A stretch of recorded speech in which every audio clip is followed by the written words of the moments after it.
त्रिदलं त्रिगुणाकारं त्रिनेत्रं च त्रियायुधं त्रिजन्मपापसंहारम् एकबिल्वं शिवार्पणम् त्रिशाखैः बिल्वपत्रैश्च अच्छिद्रैः कोमलैः शुभैः तव पूजां करिष्यामि एकबिल्वं शिवार्पणम् कोटिकन्या महादानं तिलपर्वतकोटयः काञ्चनं शैलदानेन एकबिल्वं शिवार्पणम्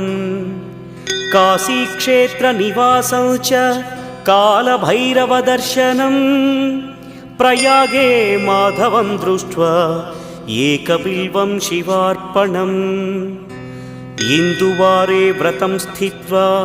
निराहारो महेश्वर